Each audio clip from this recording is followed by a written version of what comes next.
오늘 말씀은 고린도후서 2장. 계속해서 이제 우리가 말하고 있는 내용은 이 사도 바울이 고린도 교회에 내가 이제 그 사도권에 대한 사도. 그러니까 고린도 교회가 어느 순간 그 유대교 율법주의자들이 와서 사도 바울을 공격하기 시작하는 거예요.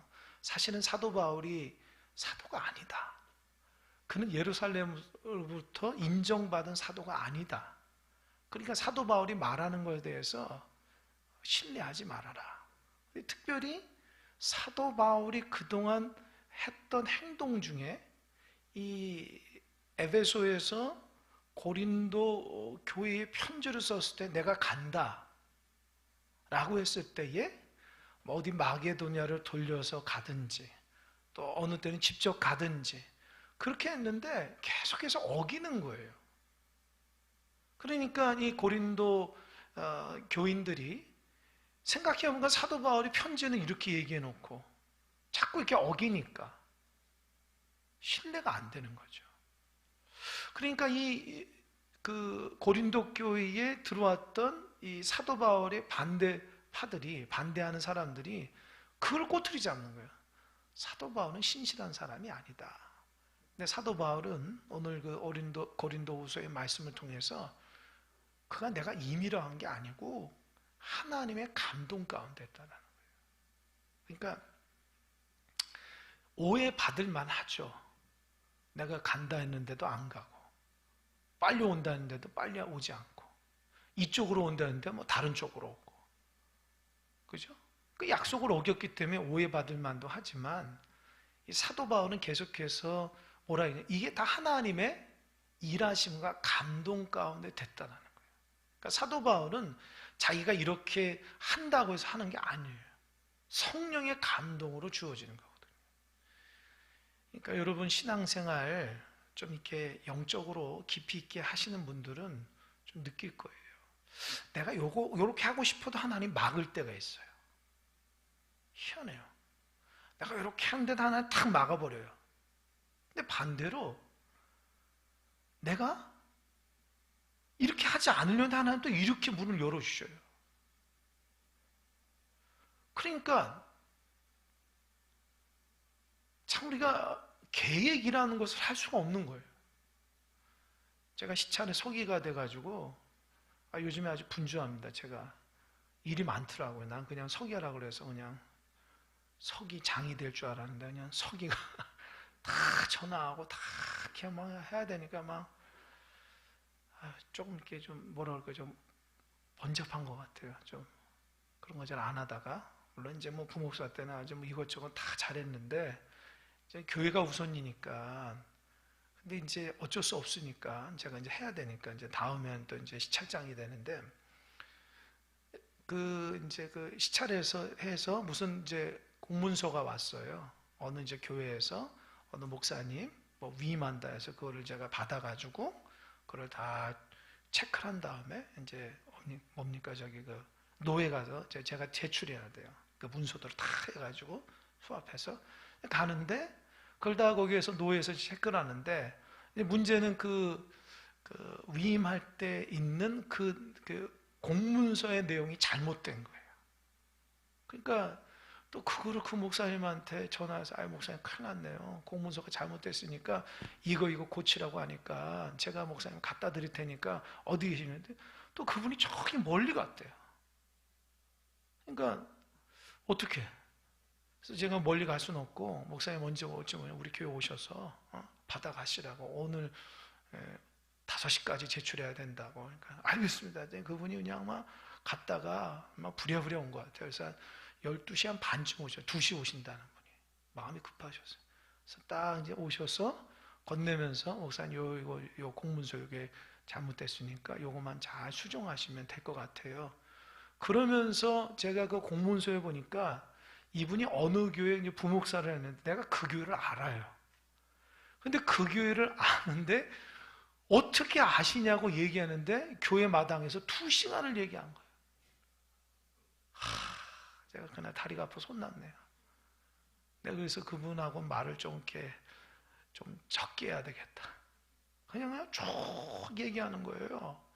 그러니까 나도 저기 뭐 이게 평상시 이렇게 말을 많이 안 하는 사람인데 그래도 이제 뭐 이런저런 얘기를 하니까 쭉 얘기를 했죠. 근데 그분이 저한테 그런 얘기예요. 자기는 여기 이제 그 광주 쪽에 올 생각이 없었는데 하나님이 어처처 해가지고 보내셨다는 거예요. 그러니까 자기 인생을 돌이켜 보면 하나님이 이쪽으로 가야 되는 건 맞고 이쪽으로 한 건 맞고 해가지고 이곳에 왔다는 거죠. 그분이 그래요. 그래서 나는 하나님 앞에 다 맡겼다고. 나는 계획한 게 안 되니까 하나님이 다 이끌어 주실 거라고. 그 얘기를 듣고 내가 뭐라면 미투. 미투가 뭔지 알죠? 저도 같아요. 이렇게 얘기했어요. 그래요. 우리의 인생길은 내가 원해서 되는 게 아니라 하나님이 이끌어 가시는 거예요. 이끌어 가셔야 돼요. 그러니까 하나님의 뜻을 바라보면 되는 거예요. 여러분 동방박사가 별을 보고 따라왔다고 그랬잖아요. 그죠? 동방박사 갔는데 별이 따라온 게 아니라 동방박사가 별을 따라가니까 누구예요? 예수님 만났잖아요. 우리도 마찬가지예요. 주님 말씀 붙들고 살아가게 되면 주님 원하시는 길에 가게 있는 거예요. 아멘? 내 생각이 아니라 하나님만 바라보고 가면 그것이 가장 좋은 길인 줄 믿으시기 바랍니다. 사도 바울이 그랬다는 거예요. 내가 임의로 그런 게 아니라 하나님의 감동과 은혜가 있어서 순간순간마다 주님 주신 감동으로 내가 가려고 해도 절제했고 또 이쪽으로 가고 싶었지만 성령께서 이쪽으로 가라 했기 때문에 그렇게 됐다. 그러니까 나를 이해해 달라는 거예요. 그게 전체적인 내용이고요. 1절 보겠습니다. 내가 다시는 너에게 근심 중에 나아가지 아니하기로 스스로 결심하였노니 내가 너희를 근심하게 한다면 내가 근심하게 한 자밖에 나를 기쁘게 할 자가 누구냐. 이게 무슨 말이냐면 사도 바울이 고린도 교회가 문제가 있다 그래가지고 갔거든요. 그래서 이제 신학자들은 근심의 방문이라고 해서 근심하는 마음으로 갔어요. 갔는데 진짜 교회가 하나님의 은혜 세워졌던 교회가 사도 바울을 대하는 태도가 달라진 거예요. 이 고린도 교회를 세웠던 사도 바울을 처음에는 이렇게 높였다가 사도 바울이 에베소에서 3년 동안 목회하면서 율법주의자들이 오고 거짓 교사들이 와가지고 그 사람들이 사도 바울에 대해서 안 좋은 얘기를 계속 해대니까 사도 바울이 갔는데도 하나님의 말씀과 교훈을 받으려고 하지 않아요. 그러니까 사도 바울이 마음이 상해서 에베소로 갔어요. 에베소로 가면서 거기에서 눈물을 흘리며 쓴 편지가 소위 눈물의 편지라고. 근데 그거는 이제 전해지진 않는데 눈물로 편지를 했다는 거죠. 그래서 그거를 먼저 보내고 디도라는 사람을 또 보낸 거예요. 그래서 그 편지를 보내고 디도를 보내고 마게도냐에서 디도를 만나기 위해서 편지를 보내고 마게도냐에서 기다리고 있었다는 거예요. 그러니까 그 내용이에요. 내가 다시는 너에게 근심 중에 나아가지 않으며 스스로 결심하였나니 내가 너희를 근심하게 한다면 내가 근심하게 한 자밖에 나를 기쁘게 할 자가 누구냐. 그러니까 그 말이 무슨 말이죠? 내가 너희들 때문에 근심했다는 거죠. 근데 내가 이렇게 눈물의 편지를 쓰는 이유가 너희들이 하나님 앞에 돌아오도록 너희들이 다시 한번 믿음으로 깨어서 하나님의 귀한 사람이 되도록 그렇게 했다는 거예요. 그러니까 사도 바울이 고린도 교회는 사실 사도 바울 입장에서는 고린도 교회가 참 안 좋아요. 왠지 아세요? 어느 때는 이렇게 사도 바울을 높였다가 지금 완전 등을 돌려버린 거거든요. 그러니까 사도 바울 입장에서는 고린도 교회가 안 좋아요. 하지만 사도 바울 입장에서는 고린도 교회를 자녀라고 생각하기 때문에 근심한 거예요. 그래서 근심으로 방문했다 다시 돌아왔는데 다시 근심하기 싫다는 거예요. 그래서 눈물을 흘리며 자녀에게 편지를 쓰듯이 내가 갔다는 거예요. 이 편지를 보고 고린도 교회 성도들이 그때서야 깨닫게 됐다는 거예요. 디도를 통해서 들어보니까, 그러니까 마게도냐에서 갔잖아요. 기다렸어요. 디도가 근데 오질 않아요.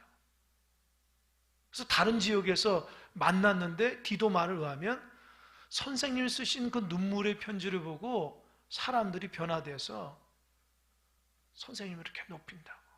하지만 그들 중에 얼마는 선생님의 사도권에 대해서 여전히 못마땅하게 여기는 사람들이 있었습니다 라는 말을 듣고 쓴 편지가 고린도 후서라는 거예요. 이해되셨죠? 그러니까 사도 바울은 한 번 근심에 방문을 했는데 돌아와서 안타까운 마을이 에베소에서 편지를 썼지만 원래는 금방 가야 되는데 편지 줬다는 거예요. 그러니까 고린도 교회가 내가 방문할 때에 그들의 모습이 서로 근심하지 않도록 하나님 앞에 간절함으로 좀 기다렸다는 거예요. 그들 스스로 좀 깨달을 수 있도록. 이해가 되시죠? 3절. 내가 이같이 쓴 것은 내가 갈 때에 마땅히 나를 기쁘게 할 자로부터 도리어 근심을 얻을까 염려하며 또 너희 모두에 대한 나의 기쁨이 너희 모두의 기쁨인 줄 확신함이로라. 조금 늦게 가지만 내가 이 편지를 통해서 너희들이 이 사도 바울의 편지를 통해서 마음에 깨달아서 오히려 나중에 도착할 때는 서로에 대한 기쁨이 됐으면 좋겠다. 그 말에 오해가 좀 풀어지고 거짓 교사들을 내쫓고 이제 하나님의 교회로서 든든히 서가는 그런 아름다운 공동체가 됐으면 좋겠다라는 거예요. 이 사도 바울의 마음을 아시겠죠? 그러니까 그런 거죠. 제가 생각을 해본 거죠. 그러니까 사도 바울이 자꾸 왔다 갔다 간다, 안 간다? 또 편지 썼다? 그러니까 이렇게 왔다 갔다 하는 것은 아까도 말씀드리지만 고린도 교인 입장에서는 중심을 못 잡는 것 같은 생각이 들지만 사도 바울은 그 모든 것이 하나님의 섭리와 뜻 가운데 있다고 솔직하게 얘기하는 거예요. 솔직하게. 사실 사도 바울이 왜 일찍 안 가냐? 가면 잘못된 사람 다 징계할까 봐.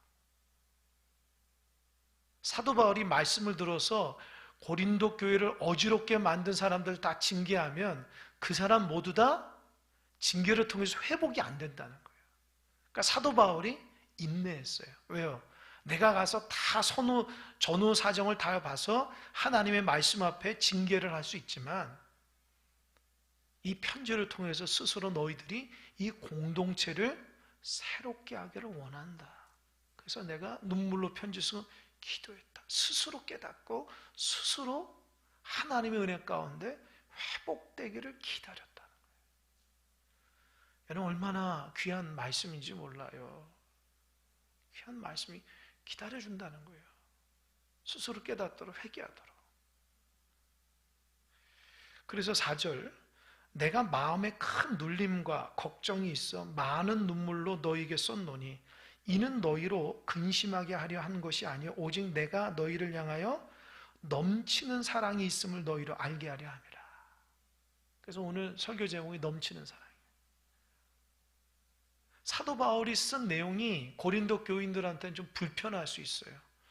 너희도 이렇게 했지 이거 안 좋아. 이거 하나님 앞에 올바르지 못해. 왜 거짓 교사들의 말을 잘 듣냐? 하나님 말씀에 잘 순종해야지. 왜 거짓 교사들 따라가냐? 너희들의 삶이 말씀의 바탕으로 해서 하나님의 뜻대로 살아가야 되는데 왜 하나 되지 못하느냐? 왜 하나님 말씀 앞에 바로 서지 못하냐? 그러니까 그런 얘기를 쭉 쓰니까 받는 입장에서 어떻게 해요? 성숙한 사람이라면 그 말씀을 듣고 아, 내가 잘못했다. 이렇게 할 텐데 어떤 성숙하지 못하는 근심되는 거예요.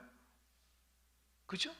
그러니까 사도 바울의 이 눈물의 편지는 자녀를 향한 넘치는 사랑 가운데 나온 이렇게 타일렀다는 거죠. 그러니까 여러분 사도 바울이 위대한 게 뭐냐? 뭐 저나 여러분 같은 사람이라면 고린도 교회 그렇게 고생해서 세운 교회인데 고린도 교인들이 사도 바울을 저버렸어. 그럼 됐어. 딱. 이제 끝났어. 내 인생의 고린도 교회는 이제 없어. 이렇게 할 수도 있거든요. 왜요? 거기 이제 안 가면 되니까. 그러나 사도 바울은 그들을 사랑하는 마음을 끊임없이 편지도 쓰고 근심으로 방문하고 한 영혼을 천하보다도 귀하게 여기는 마음으로 자꾸 감쌌다라는 거예요. 여러분, 이것이 주님의 마음입니다. 아멘. 만약에 주님이 여러분을 인간적으로 대한다면 주님이 여러분 인정받을 수 있겠습니까? 주님 앞에. 세상적인 기준으로 주님이 우리를 본다면 우리가 예수님 못 믿어요. 정말 넘치는 사랑 때문에 우리를 붙들어 주셨기 때문에 한 가닥 그 정말 빗줄기로 우리가 삶을 살아가는 연약하여도 하나님의 그 빛의 은혜가 있기 때문에 우리가 이렇게 살아갑니다. 그래서 감사한 거예요. 제가 늘 얘기하지만 주님께서 우리를 붙들어 주시면요 이렇게 잡는 거예요. 이렇게 내가 주님을 이렇게 꼭 잡다가 내가 놓을 수도 있지만 주님은 나를 안 놓아요. 내가 아무리 놔도요 주님은 나를 안 놓는다고요. 이게 아니라니까요. 이거예요. 이거. 여러분, 그 사랑 가운데 우리가 살아가는 겁니다.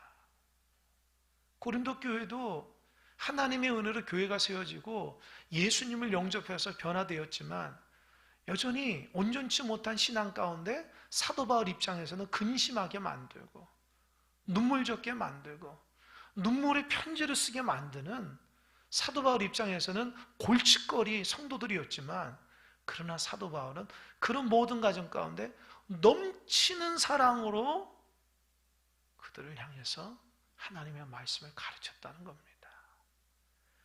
그런 넘치는 사랑이 있었기 때문에 고린도 교회가 은혜로 돌아온 줄 믿으시기 바랍니다. 그래서 사랑밖에 없어요. 사랑이 있기 때문에 우리가 회복이 되는 거예요. 주의 사랑이 있기 때문에 우리가 믿음의 길을 걸어갈 수 있는 거예요. 5절, 근심하게 한 자가 있었을지라도 나를 근심하게 하는 것이 아니요 어느 정도 너희 모두를 근심하게 하는 것이니 어느 정도라 하면 내가 너무 지나치게 말하지 아니하려 함이라. 이게 무슨 말이냐면은 그 사도 바울이 쓴 그 눈물의 편지 속의 그 내용 중에 고린도 교회를 하나 되지 못하게 하고 사도 바울을 비방해서 거짓 선생들과 함께 놀아났던, 그래서 공동체의 은혜를 저버리고 하나님의 말씀대로 살아가지 않고 어지럽게 했던 사람들을 지적한 것 같아요. 이런 사람들을 조심하라. 이런 사람들을 징계하라. 그래서 고린도 교회가 사도 바울의 그 편지를 듣고 깨달아서 아마 공동체 안에서 회의를 통해서 교회를 어지럽게 하는 사람을 징계했던 것 같아요. 이게 이제 교회에서 나오는 이제 헌법을 권징한, 징계를 한 것 같아요. 그러니까 그 사람들을 권징하는데 심하게 하지 말라는 거예요. 또 한 가지는 그들이 깨달으면 어떻게 해요? 잘 용납해 주라는 거예요. 사랑으로. 이 부분이 중요해요. 그러니까 사도 바울 입장에서는 그 편지를 통해서 교인들이 변화가 됐잖아요. 그래서 교회를 바로 쓰기 위해서 교회를 어지럽게 했던 사람들에 대한 반드시 징계가 있어야 돼요. 왜냐? 그렇지 않고 넘어가면 교회는 여전히 그것에 대한 이래도 된다라고 생각하는 거예요. 하나님을 두려워할 줄 모르고 교회 공동체에 대해서 하나님이 주인됨을 모르고 살아갔던 사람들이 있으면 나중에도 그런 문제로 동일하게 교회의 주인이 사람 마냥 되기 때문에 바른 것에 대해서 분명하게 사도 바울이 징계를 하라고 그랬거든요. 그 징계를 하면 그 사람들이 내가 이런 잘못을 했습니다. 이제 공개적으로 사람들이 얘기했고 자기도 받아들였다면 그 사람을 너무 심하게 하지 말고 어느 정도 깨달으면은 공동체 안에 다시 받아들여서 어떻게 해요? 그들이 잘 회복할 수 있도록 사랑으로 대하라는 거예요. 여러분, 이 부분이 쉽지가 않습니다. 이 부분이 쉽지가 않아요. 보세요. 6절. 이러한 사람은 많은 사람에게서 벌 받는 것이 마땅하다. 그죠? 분명한 죄를 졌기 때문에 공동체 안에서 이 사람을 권징하는 건 당연한 거예요. 그러나 7절. 그런즉 너희는 차라리 그를 용서하고 위로할 것이니 그가 너무 많은 근심에 잠길까 두려워합니다. 그러니까 낙심하게 되는 거예요. 그러니까 쉽게 말하면 공동체에서 버림받았다, 이런 낙심이 되면 오히려 신앙도 제대로 못 쓴다는 거예요. 제가 요즘에 공교롭게도 이 말씀을 이제 묵상하다가 뭡니까? 이런 얘기를 해도 되는지 모르겠어요. 지금 광주권 안에 어느 교회가 좀 문제가 생긴 교회가 있어요. 규모가 좀 있는 교회인데 그 교회 목사님이 제 후배 목사님이에요. 그래서 뭐 어느 교회라고는 얘기는 하지 않겠는데 그 교회가 아주 들어보니까 너무 힘들어요. 교회는 오래됐고 전통은 있는데 굉장히 하나 되지 못하는 모습 가운데 많이 힘들어합니다. 그래서 말 들어보니까 다 옳은 말씀 하는 거예요. 목회자도 옳은 말하고 장로님도 옳은 말하고 권사님도 옳은 말하고 집사님도 옳은 말하고, 그러니까 무슨 공동연에 재직할 때면 다 옳은 말을 하시는 거예요. 근데 중요한 것은 그런데 하나가 안 된다는 거예요. 제가 굉장히 중요한 거 깨달았어요. 옳은 말 한다고 하나가 되지 않아요. 무슨 말인지 알겠죠? 그래서 어느 날 또 이렇게 교회 하나됨에 대해서 이렇게 자료를 찾다가 어느 교회가 또 문제가 있는 교회의 영상을 하나 보게 됐는데 그 교회에서 무슨 뭐 재직회나 공동회를 하는 것을 이제 영상을 봤는데 서울에 있는 어느 교회예요. 그 교회가 참 이게 굉장히 은혜로운 교회였는데 지금은 너무 분란이 일어나고 목회자도 나가고 교회가 너무 어지러운 가운데 있는데 이제 그들 나름대로 교회를 세우려고 해서 이제 무슨 뭐 재직회나 서로 이제 의논을 하게 되는데 그 영상이 있더라고요. 보니까 제가 느끼는 바는 발표하는 사람, 발언하는 사람 다 맞더라고요. 다 맞아요. 근데 중요한 것은 하나가 안 되더라고요.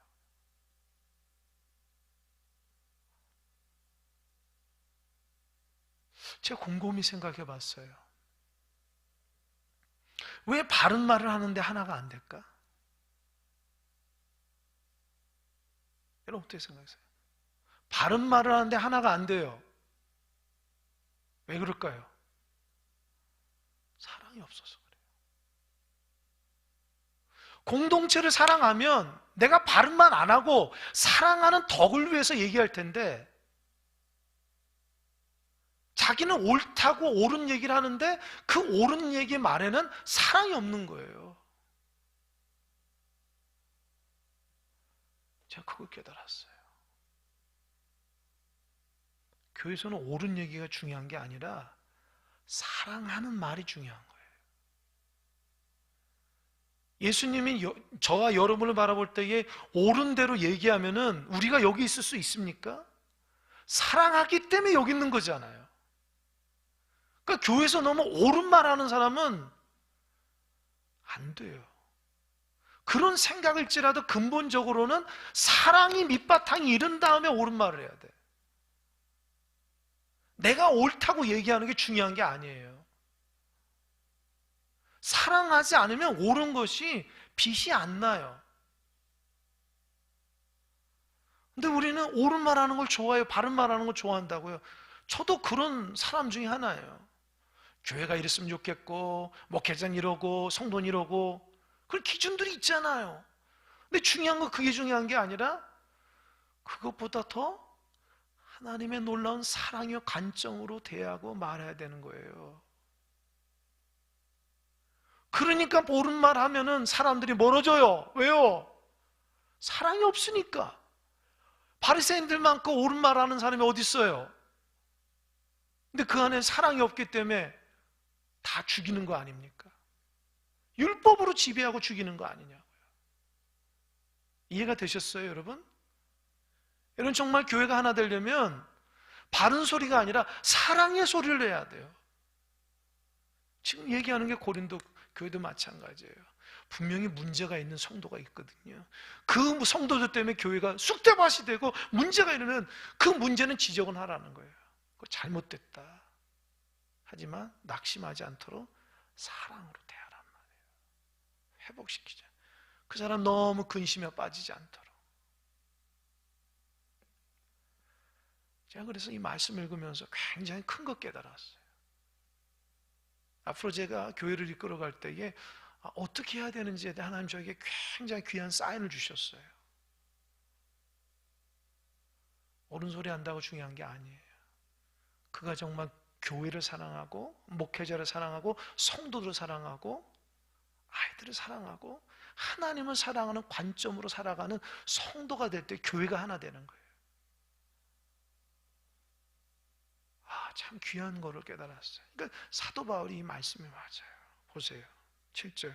그런즉 너희는 차라리 그를 용서하고 위로할 것이니 그가 너무 많은 근심에 잠기가 두려움으로 그러므로 너희를 권하는 사랑을 그들에게 나타내라. 사랑을 나타내라는 거예요. 여러분, 사람이 변하는 건 사랑으로 변하는 거예요. 사랑으로 변하는 거예요. 사랑하지 않으면 안 되는 거죠. 여러분, 강아지도 마찬가지예요. 집에 강아지 있지만 이렇게 먹을 거 많이 준다고 되나요? 강아지도 이렇게 감정 있고 고양이도 감정이 있으니까 어떻게 해요? 개나 고양이가 사람이 자기를 사랑하고 좋아하는 걸 다 알아요. 싫어하는 걸 다 안다고요. 먹을 거 많이 준다고 좋아하는 게 아니에요. 그러니까 우리도 마찬가지예요. 사랑을 베풀 때의 마음의 문이 활짝 열리는 거예요. 내가 사랑하는 관점으로 볼 수 있어야 돼. 사랑하는 마음. 근데 그 사랑은 어디서부터 나옵니까? 9절. 너희가 범사에 순종하는지 그 증거를 알고자 하여 내가 이것을 너희에게 썼노라. 그러니까 9절은 다른 의미인데 사도 바울에게 눈물의 편지를 쓴 이유가 뭐냐? 그러니까 한 가지 목적은 너희들이 이 편지를 써서 순종하는지 안 한지를 내가 알려고 한다. 여러분, 하나님 앞에 바로 신앙생활하는 사람은 특징이 있는데 뭔지 아세요? 순종할 줄 알아요. 순종할 줄 알아요. 이런 순종 잘하는 사람이 복을 받더라고요. 이거는 정말 그냥 얘기하는 게 아니에요. 경험으로 얘기하는 거예요. 경험으로. 그래서 제가 하나님 앞에 신앙생활, 목회를 떠나서 하나님 앞에 신앙생활할 때에 내가 하나님 앞에 순종하려고 굉장히 몸부림칩니다. 여러분은 저를 어떻게 보는지 모르겠지만 저는 하나님 앞에 이게 옳다 여기고 하나님 기뻐하신 일이라면 누가 뭐래도 순종해요. 그게 저를 지탱하는 신앙관입니다. 저는 하나님이 우선이기 때문에 하나님이 기뻐하시면 그 일을 해야 돼요. 순종한다고요. 사람이 없더라도 하나님이 기뻐하시기 때문에 그 순종한다고요. 그 순종할 때 하나님이 복 주신 걸 제가 많이 경험하게 됐어요. 여러분도 마찬가지예요. 진짜 하나님 앞에 축복 받으려면 순종하는 사람 되시길 바랍니다. 어떤 성도들이 이뻐 보이는지 아세요? 순종하는 성도들이 이뻐 보여요. 자녀를 키우니까 알잖아요. 엄마, 아빠 말 잘 듣는 자녀가 얼마나 이뻐 보입니까? 말 지지를 안 들으면 어때요? 가슴 치잖아요. 아이고 저거 언제 철 들려나. 똑같아요. 주님 입장에서 순종하는 백성, 하나님 말씀 앞에 이거 하라 하면 그대로 하는 거예요. 내 생각 앞세우지 않아요. 불가능한 것 같더라도 하라면 하는 거예요. 이거 따지고 저거 따지고 어떻게 해요? 못한다고요. 제가 부교육자 하면서 제가 뭐 담임 목사님이나 우리 성도들이나 교육자한테 제가 부목사 할 때 참 인정을 좀 많이 받았거든요. 제 얘기해서 죄송하지만 인정받는 게 한 가지예요. 한 가지. 왜 그러냐? 뭐든지 적극적으로 열심히 했기 때문이에요. 그게 제 나름의 사역의 노하우였어요. 다른 사람 싫어하면 저한테 맡기시라고. 그러니까 저는 어떤 일을 할 때도 겁이 없어요. 왜요? 하면 되지 뭐. 이렇게 늘 생각하는 거예요. 그러니까 어떻게 해요? 그런 사람한테 일이 더 많이 떨어져요. 그러니까 어때요? 힘들죠. 그래도 긍정적인 마음으로 그 일을 하게 되니까 어느 순간 내가 있어야지 그 일이 되는 아주 중심적인 사람이 돼버리더라고요. 제가 능력이 많아서가 아니라 아까 말한 것처럼 적극적으로 순종하려고 하니까 하나님 그렇게 나를 이끄시는 거예요. 그래서 저는 다 이 교회가 순종할 때의 복을 받는 걸 알기 때문에 제가 여러분에게 자꾸 순종을 요구한다고요. 교인들은 순종 안 하는 백성들이 많거든요. 그럴 때 제가 안타까워요. 순종하면 복을 받는데, 하나님 앞에 충만한 복을 받는데 그 순종의 단계에서 넘어지고 쓰러지는 사람이 많더라고요. 그러면 안 돼요. 하나님 말씀이 딱 왔을 때에 아멘 하고 순종하는 게 복 받는 지름길입니다. 아멘. 그거예요. 제가 분명히 얘기합니다. 순종하면 하나님 복을 주셔요. 그 능력과 상관없어요. 그 결과와 상관없어요. 하나님 앞에 하고자 하는 그 사람에게 은혜가 주어져요. 제가 그걸 알아요. 제가 여러분보다 여러 교회를 거치면서 교육자 생활 하잖아요. 그거를 많이 봤어요. 순종하는 사람 어떤 복이 있는지.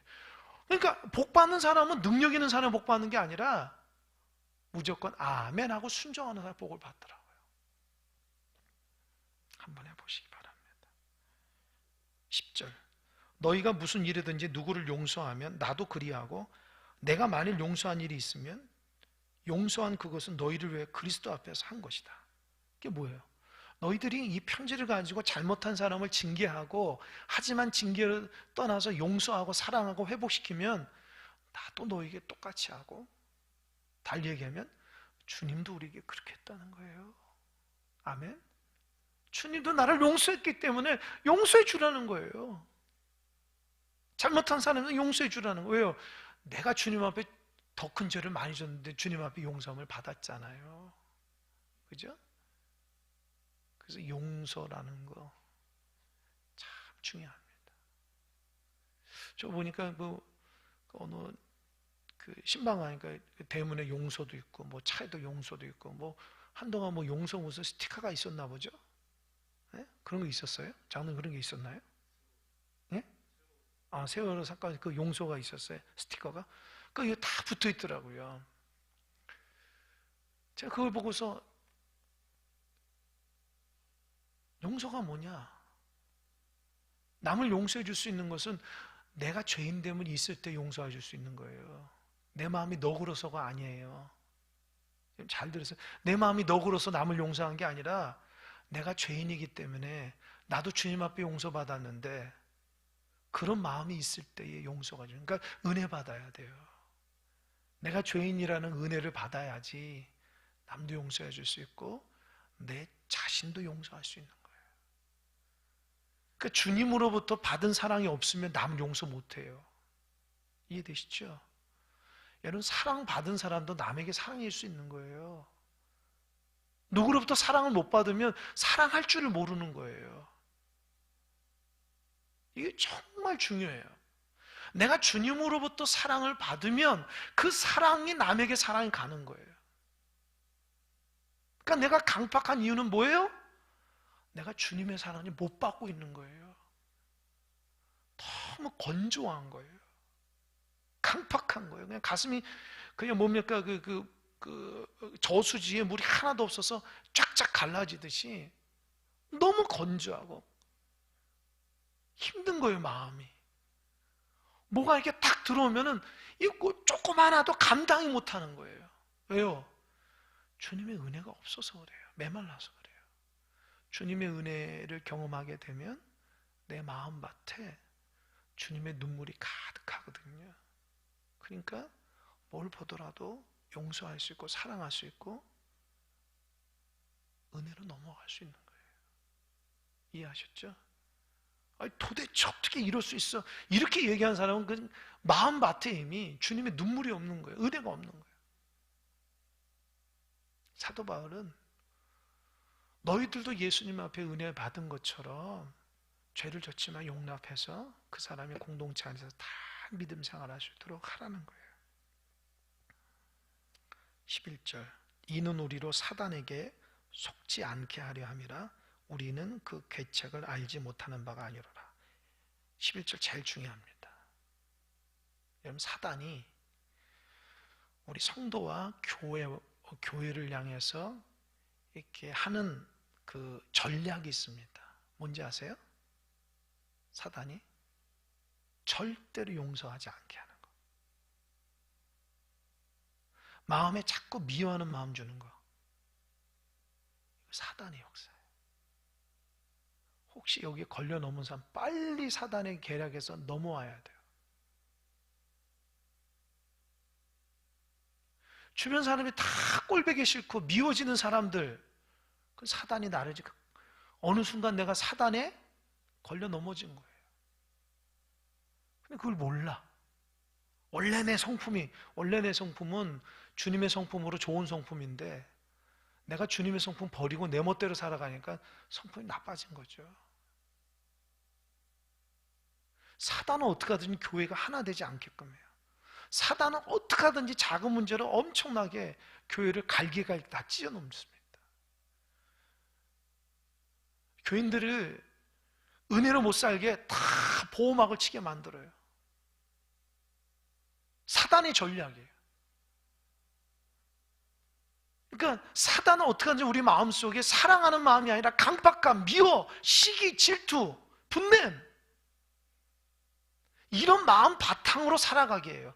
그래서 사단은 거기에 한번 탁 걸려 넘은 사람은 은혜 받아도 상관없어요. 왜냐?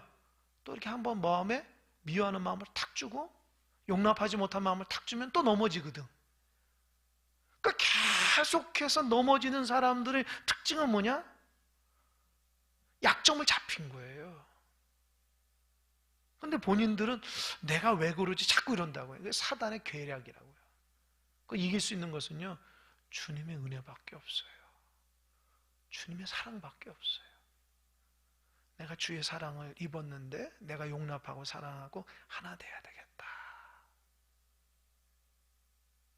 이거를 이겨나가는. 근데 사단은 이거를 자꾸 우리의 마음을 갈기갈기 찢어놓는다고요.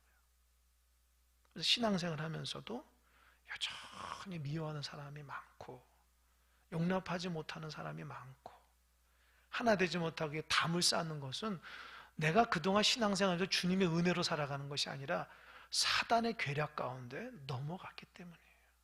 사도 바울이 정확히 너희들 고린도 교회가 문제가 있어. 이제 문제를 해결하는 것은 문제를 지적을 하고 두 번째로는 지적하지만 사랑하고 용납해야지 사단이 역사하지 않는다는 거예요. 여러분 가정 가운데 사단이 역사하지 않길 바랍니다. 가정 식구들이 하나 되지 못하고 대립하고 서로 상처 주고 마음에 아프게 하고 그건 사단이 역사하는 가정이에요. 용납하고 사랑하고 품어주고 위해주고 기도해주고 교회도 마찬가지예요. 구역이나 선교회나 교회 안의 모든 조직들마다 서로 용납하고 사랑할 때에 하나님의 영광이 쫙 임하는 거예요. 근데 아까 말한 것처럼 바리새인처럼 바른 얘기만 좋아하고 사랑하는 말이 아니라 내가 옳다는 말만 계속하면은 그 옳은 게 아니에요. 주님의 은혜가 있으려면 용납하고 사랑하는 언어로 바른 길을 걸어가야 돼요.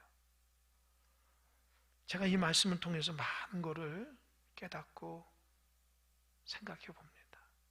우리 큰사랑교회는 어떤 교회인가? 좀 건조해요. 무슨 말인지 알겠습니까? 성도들이 좀 건조해요. 이렇게 따뜻하거나 이렇게 서로를 향해서 막 이렇게 배려하거나 이렇게 좀 친절하거나 조금 약해요. 왜 그럴까요? 성격이 아니에요. 착각하지 마세요. 내가 지금 주님의 은혜를 덜 받고 있다라는 거예요. 은혜 받으면 마음이 활짝 열려서 다 은혜롭게 본다는 거죠. 다 은혜롭게 보는 거예요. 용납하고 사랑하고 너무 좋은 거예요. 함께하고 싶고 막. 그게 하나님의 주님의 은혜를 경험하게 되면 내 삶이 그렇게 돼버려요. 근데 나는 항상 바른 말 좋아하고 진실된 말 좋아하고 그 말만 하면은 옳은 길 걸어갈 것 같은데 사랑이 없기 때문에 안 된다는 거예요. 사단은 계속해서 우리에게 율법주의가 되게 하는 게 뭐냐?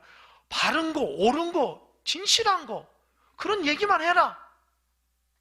그게 바른 길이다. 하지만 그 안에서 한 가지 빠졌어요. 주님의 사랑을 얘기 안 하면 안 된다는 거죠. 우리 큰사랑교회가 사랑이 넘치길 바랍니다. 부족해도 사랑해 줄 수 있는 넉넉함이 있었으면 좋겠고 잘못해도 용서할 수 있는 마음이 있었으면 좋겠고 손 내밀 수 있는 은혜가 있길 바랍니다. 우리 교회가 그런 은혜가 되길 바랍니다. 아멘. 기도하겠습니다.